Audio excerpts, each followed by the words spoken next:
David Cronenberg, the director of The Fly and Videodrome and Scanners, is now directing all this drama shit.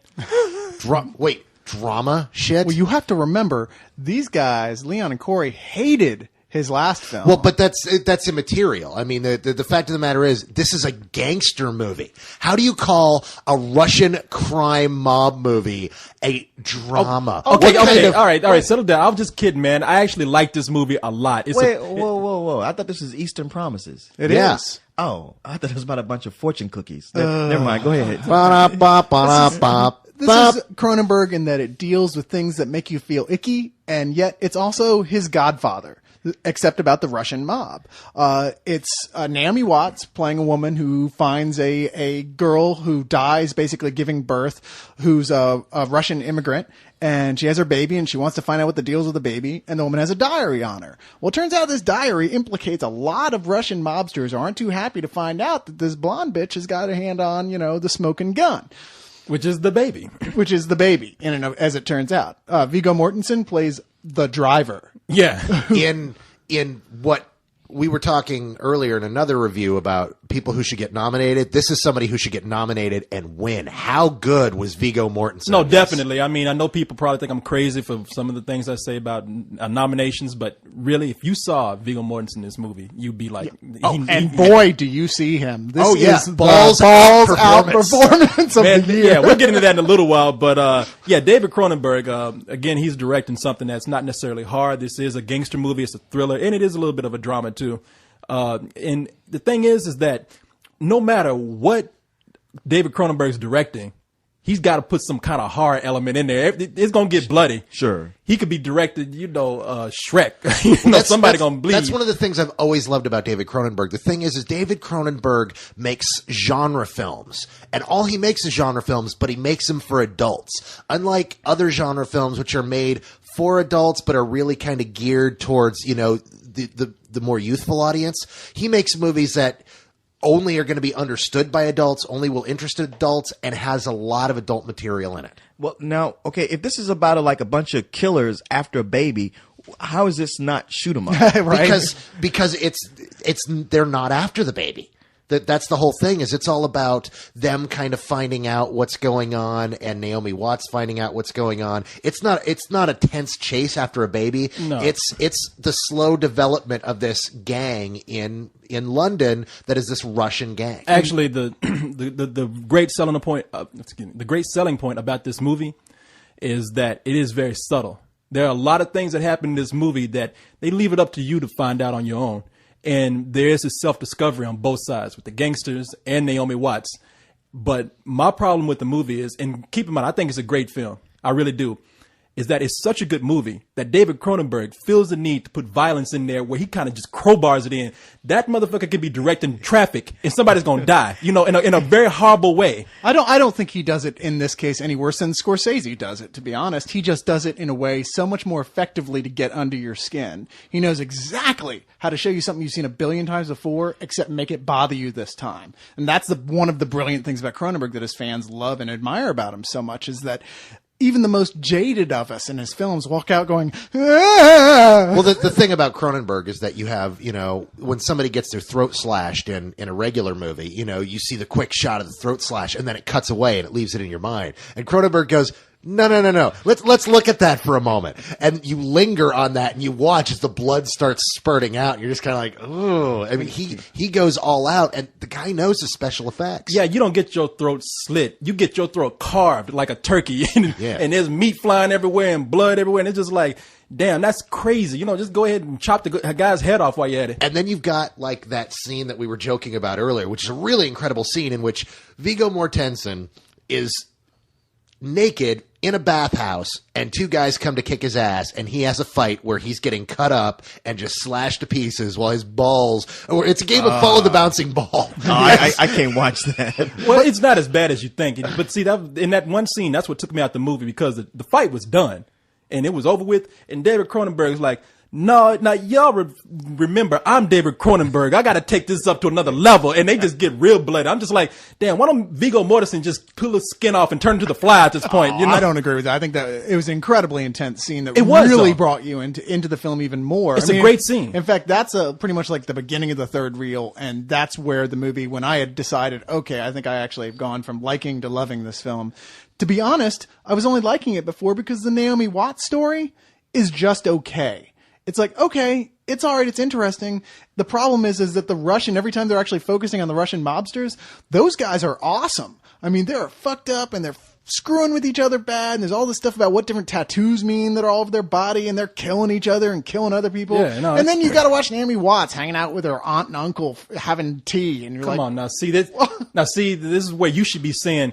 But you see, it's the contrast of the violent and the domestic life, and we understand the two worlds. Actually, I think we should be making jokes about Strider's Russian Rider. I mean, that scene is just it burns in your skull. What, you're talking about the naked scene? Now, see, I tell you, if there's only one thing that like made that scene really unbelievable to me, is that Viggo Mortensen's nutsack is hanging. You can see it in the movie. Yeah. Oh, yeah. That fight could have been over like in 1 second if somebody had just sliced that off right there.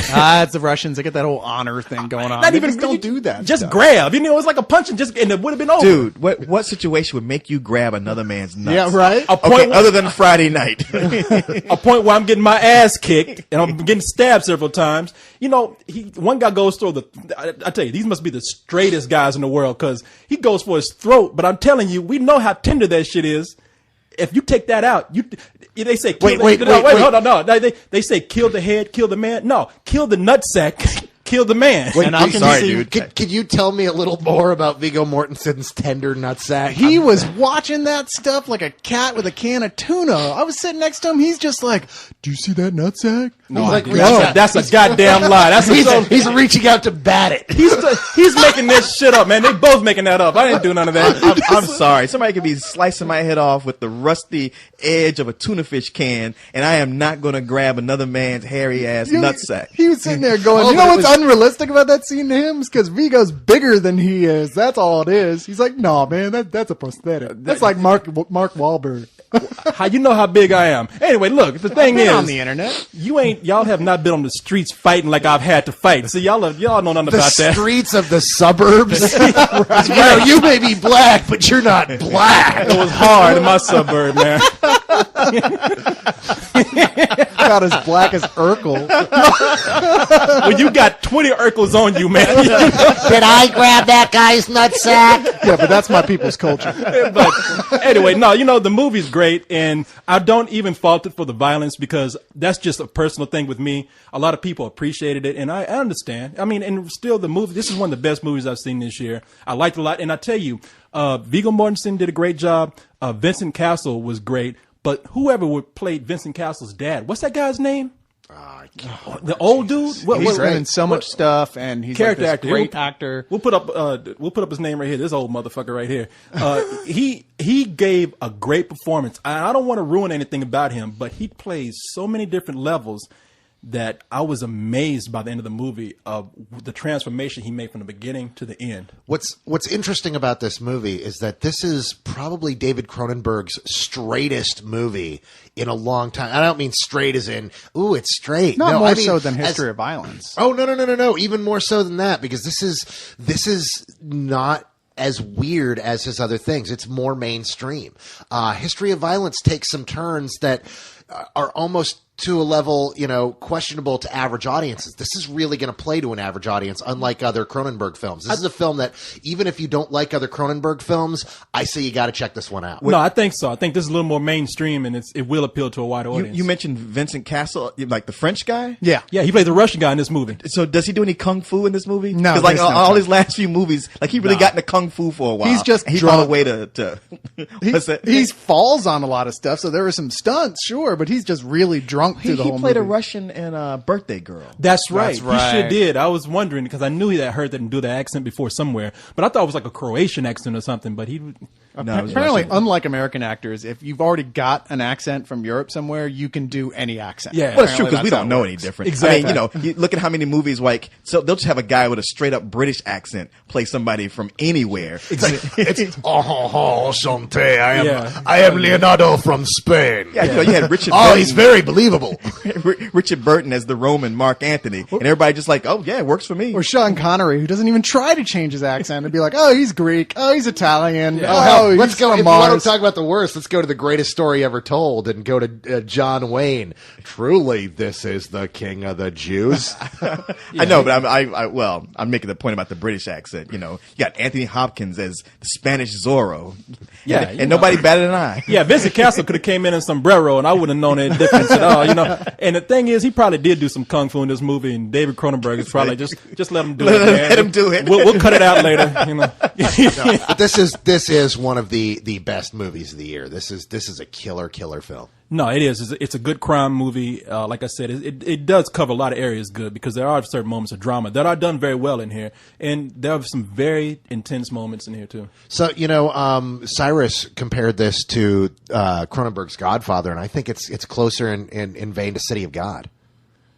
City of God, really? Your favorite movie? Or even The Departed. No, I couldn't see this at being like City of God at all. I don't know, but you're crazy. I don't know where that came from. I haven't seen that for a while, so I don't know. Okay, before we close, there was another thing about the violence in this movie that bothered me, and there was one scene where they cut someone's throat, and out of all the convincing violence in that movie, they must have just ran out of money, or they just didn't have time because they cut one guy's throat, and you could tell it's rubber. Yeah, I know that one shot. Right? But that was a cool scene, though. It was a cool scene up until you saw his neck was latex. Dude, that guy was What- retarded. That's what their skin is like. When you see the ketchup pack still on his shirt. It was almost like they ran out of blood too. They like it was syrup coming out of a rubber neck. It's like you ever had Stretch Armstrong when you were a kid, and Yes. and you broke it. Yeah. That's what it looked like. And all the goo came out. It looked like somebody broke his rubber neck, and all the goo came out. But other than that, I'm just nitpicking. It was a good movie.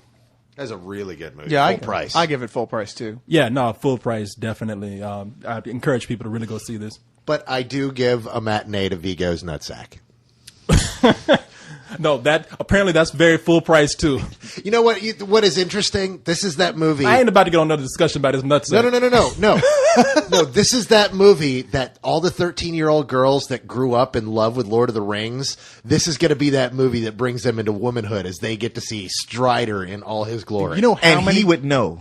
You know how many See, women are going to go see this just because they know about this scene now? I mean, the same woman who give us shit when we go see a movie that we know sucks, but some actress shows her boobs for 2 seconds, like Swordfish. Guys, I hate to burst y'all bubble, but women don't get excited about seeing nutsacks the way we get excited about seeing boobs. Oh, you don't think so? I know so. All right, then. Now, when we're talking about women, we're talking about Cyrus. Cyrus and his best friend, that guy on YouTube, the leave Britney alone. I want to go and see Viggo Mortensen's Nutsack. Why you gotta Leave pick his on Nutsack Britney? alone.